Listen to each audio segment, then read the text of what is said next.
आप सभी लोगों का स्वागत है।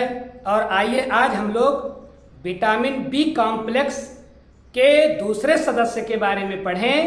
पहले सदस्य विटामिन बी1 को अपने लोगों ने पढ़ लिया है। अपने लोग इस समय निरोग कैसे रहें इस श्रृंखला में पढ़ रहे हैं। विटामिन की अपने लोगों के शरीर में क्या भूमिका है इसके बारे में।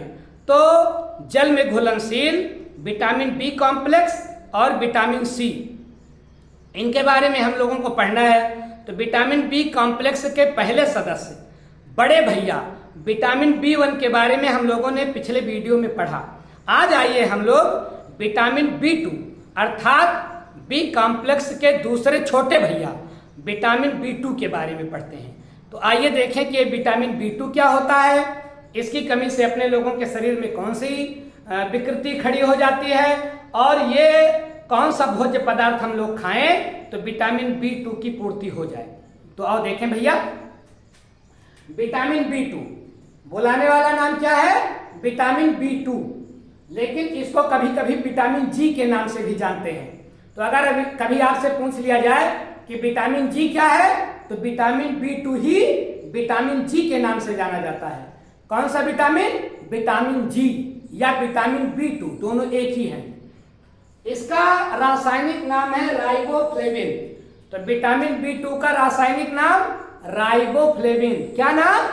राइबोफ्लेविन। क्या नाम? Riboflavin.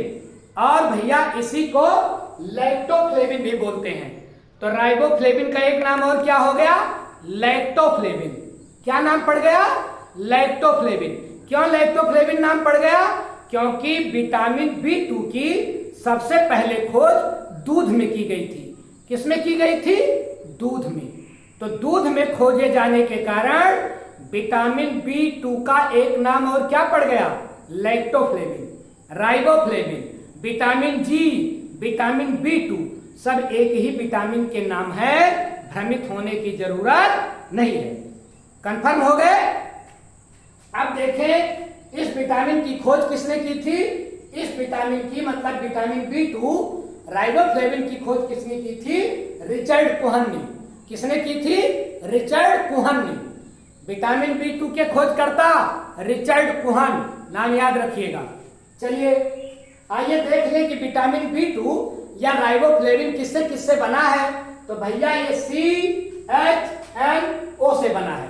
C for carbon, H for hydrogen, N for nitrogen, O for oxygen. कितने कितने हैं? C है 17, H है 20, N है 4, O है 6। सूत्र क्या होगा?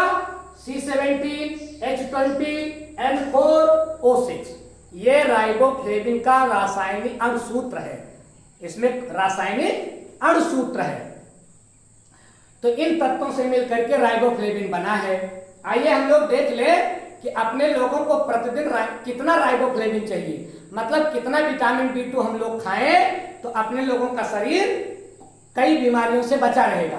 कितना विटामिन बी2 लेना है? 1.3 मिलीग्राम पर डे। अगर व्यक्ति मेल है, मेल मतलब समझ रहे हो ना, अगर पुरुष है तो प्रतिदिन उसको भोजन के द्वारा कितना विटामिन बी2 चाहिए? Riboflavin 1.3 mg। और अगर महिला है तो 1.1 mg। फीमेल को कितना चाहिए? महिला को कितना चाहिए? 1.1 mg पर डे। और ध्यान रखें, लेकिन अगर महिला गर्भवती है, गर्भावस्था में है, तो फिर 1.4 से 1.6 mg पर डे चाहिए। तो मतलब गर्भावस्था में इसकी मात्रा थोड़ा ज्यादा चाहिए। बाकी 1.1 mg पर डे। ये हो गया कि कितनी मात्रा में विटामिन बी2 अपने लोगों को पर डे चाहिए। अब देखें विटामिन बी2 का, राइबोफ्लेविन का, लैक्टोफ्लेविन का, विटामिन जी का अपने लोगों के शरीर में क्या काम है। तो क्या काम है भैया? पहली बात तो ध्यान रखेंगे कि ये जो विटामिन बी2 है ना, ये अपने लोगों के शरीर के विकास का जिम्मेदार है, वृद्धि का जिम्मेदार है। तो शरीर की वृद्धि का जिम्मेदार विटामिन बी2, इसीलिए इसको वृद्धिकारक विटामिन भी कहते हैं। ये वृद्धिकारक है, मतलब ग्रोथ फैक्टर है। विटामिन B2 अपने लोगों के शरीर का ग्रोथ फैक्टर है, वृद्धि कारक है। तो ये वृद्धि के लिए जिम्मेदार है, वृद्धि और विकास के लिए। अपने लोगों का शरीर छोटे शिशु से वयस्क तक किस विटामिन की मदद से बढ़ेगा? विटामिन B2 या राइबोफ्लेविन या लैक्टोफ्लेविन। आगे देखें, विटामिन B2 का और क्या काम है? आंख, बाल और त्वचा को स्वस्थ रखना। तो अपने लोगों की आंख के लिए, आंख की रोशनी के लिए, आंख को स्वस्थ रखने के लिए विटामिन B2 जरूरी है।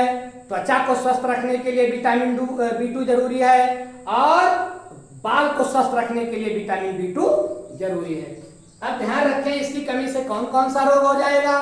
तो अगर अपने लोगों के शरीर में विटामिन B2 की कमी हो गई तो सबसे पहला झंझट तो हो जाएगा कि शरीर में वृद्धि की कमी हो जाएगी। तो जैसा कि वृद्धि कारक विटामिन है, अगर इसकी कमी हुई तो शरीर का विकास, शरीर की वृद्धि अपने आप रुक जाएगी। अगर ये विटामिन अपने लोगों के शरीर में कम हो जाएगा तो शरीर की वृद्धि रुक नहीं जाएगी, तो शरीर में वृद्धि की कमी हो जाएगी। भैया अगर ये विटामिन अपने लोगों के शरीर में कम हो गया तो होंठ का कोना फटने लगता है। किसी आदमी में आपने देखा नहीं है कि होंठ के कोने फटने लगते हैं, ब्लड तक आ जाता है। तो होंठ का कोना फटना, उससे खून आ जाना, ये कौन सी बीमारी है बेटा? इसको बोलते हैं कीलोसिस। कौन सी बीमारी है? कीलोसिस। होंठ का फटना, होंठ के कोनों का फटना, कीलोसिस। कौन सी बीमारी है? कीलोसिस।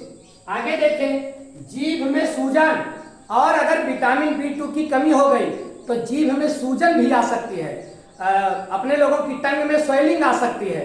तो टंग में स्वेलिंग आ जाना, जीभ में सूजन आ जाना किस विटामिन की कमी को दर्शाता है? Vitamin B2। और इसी बीमारी को, जीभ में सूजन आने की बीमारी को हम बोलते हैं ग्लोसाइटिस। जीभ में सूजन आना, ग्लोसाइटिस। जीभ में सूजन, ग्लोसाइटिस, और होंठ के कोनों का फटना, कीलोसिस। ये बीमारी का नाम याद रखिएगा, ग्लोसाइटिस, जीभ में सूजन आ जाना। त्वचा रोग, देखिए अगर अपने लोगों के भोजन में, शरीर में विटामिन B2 की कमी हो गई तो त्वचा में तरह तरह की बीमारियां पैदा हो जाएंगी। पपड़ी पड़ सकती है, छाले पड़ सकते हैं, और सिर दर्द। विटामिन B2 की कमी अगर हो जाए तो माइग्रेन की भी समस्या हो जाती है, सिर दर्द की भी समस्या हो जाती है। और ध्यान रखें, रुधिर की कमी भी हो जाती है। कई मल्टीपर्पज वर्क है इसका। रुधिर की कमी हो जाएगी, जीभ पर छाले पड़ जाएंगे। अपने लोगों के जीभ पर छाले पड़ जाते हैं तो ये किस विटामिन की कमी से होता है? Vitamin B2। और डॉक्टर को जब हम लोग दिखाने जाते हैं तो डॉक्टर क्या देता है? B कॉम्प्लेक्स का ही टैबलेट देता है। जब अपने लोगों के जीभ पर छाले पड़ते हैं तो कौन सी टैबलेट देता है? Vitamin B complex. और ध्यान रखें, अगर विटामिन B2 की कमी हो गई अपने लोगों के भोजन में तो स्मृति कमजोर, अपने लोगों की मेमोरी कमजोर हो जाएगी, अपने लोगों की याददाश्त कम हो जाएगी, भूलने लगेंगे, छोटी छोटी बात भूलने लगेंगे। कौन सा विटामिन कम हो जाएगा? तो विटामिन B2। और ध्यान रखेंगे, क्योंकि ये बाल को, हेयर को स्वस्थ रखने का जिम्मेदार है, इसलिए अगर विटामिन B2 की कमी हो गई बेटा ना तो बाल भी झड़ने लगते हैं। तो बाल का झड़ना भी किसकी कमी से हो सकता है? विटामिन B2 की कमी से हो सकता है। अब ध्यान रखें कि जब ये इतनी चीजों का जिम्मेदार विटामिन है, राइबोफ्लेविन, लैक्टोफ्लेविन, तो ये जरूर प्रश्न उठता है कि हम क्या खाएं कि ये आराम से मिल जाए और इसकी कमी अपने लोगों के शरीर में ना होने पाए। क्योंकि जीभ का छाला, होंठ का छाला, ये सब इतना खतरनाक होता है, इतना दर्द देता है कि जिसका कोई जवाब नहीं। ये उसी को पता होगा जिसको ये समस्या हो चुकी हो। तो ऐसी समस्याओं से आपको दो चार ना होना पड़े, इसके लिए आपको अपने भोजन में क्या शामिल करना है? देखें, हरे पत्तेदार सब्जी, हरे पत्तेदार सब्जी में विटामिन B2 मतलब भर का मिलता है। पालक हरी पत्तेदार सब्जी में आ गई, साग में। दूध में पाया जाता है, मांस में पाया जाता है, मांसाहार करने वाले, और मांस में भी जिगर में ज्यादा। जिगर जानते हो, जिसको हम लोग लीवर बोलते हैं इंग्लिश में, और हिंदी में यकृत बोलते हैं, उसी को हम उर्दू में जिगर बोलते हैं। तो जिगर, अगर किसी पशु का जिगर खाया जाए तो उससे कौन सा विटामिन मतलब भर का मिल जाएगा? मिल जाएगा विटामिन B2। तो मांस में, और मांस में भी ज्यादा, पूरे शरीर के मांस में सबसे ज्यादा किस मांस में विटामिन B2 होगा? जिगर में। और अगर फल की बात करें तो केला में पाया जाता है, जामुन में पाया जाता है, सेब में पाया जाता है, फलाहारी वाले केला, जामुन, सेब। अगर ऐसे फल का आप सेवन करते हो तो विटामिन B2 आपको मतलब भर का मिलता रहेगा, इसकी अतिरिक्त खुराक लेने की जरूरत नहीं पड़ेगी। लेकिन अगर अपने लोगों के भोजन में ऐसी चीजों की कमी हो गई तो अतिरिक्त टैबलेट के रूप में हम लोग इसको लेते हैं, बी कॉम्प्लेक्स का टैबलेट। ध्यान रखें भैया, अपने लोगों के शरीर में विटामिन B2 की अधिकता तो कभी जल्दी से होती ही नहीं है, क्योंकि इसका काम बहुत है, तो कभी अधिकता नहीं होती, ज्यादा कमी ही होती है। मतलब विटामिन B2 अपने लोगों के शरीर में हमेशा कम ही रहता है, ज्यादा कभी होता नहीं है। रेयर केस है, दुर्लभ मामले होते हैं जब विटामिन B2 की अधिकता हो जाए। तो लेकिन जब विटामिन B2 अपने लोगों के शरीर में ज्यादा हो जाता है तो ऐसे ज्यादा तो कोई विपरीत प्रभाव नहीं पड़ता है, लेकिन ज्यादा ओवरडोज अगर हो गई तो अपने लोगों के लीवर पर, मतलब यकृत पर, मतलब जिगर पर कुछ विपरीत प्रभाव पड़ता है। तो ये ध्यान रखेंगे, ओवरडोज किसको प्रभावित कर सकता है, किस अंग को? लीवर को। तो ये रहा बेटा, ये रही छोटी सी जानकारी विटामिन B2 के बारे में। कहाँ पाया जाता है, इसका सूत्र क्या होता है, इसका नाम क्या है, इसकी कमी से कौन कौन सी समस्या खड़ी हो सकती है और इसका कार्य क्या है। तो ये सब अपने लोगों ने जाना। और भैया विटामिन B कॉम्प्लेक्स का चूंकि परिवार बहुत बड़ा है तो इसके और छोटे भैया की जानकारी लेकर के हम आपके सामने बहुत जल्दी उपस्थित होंगे।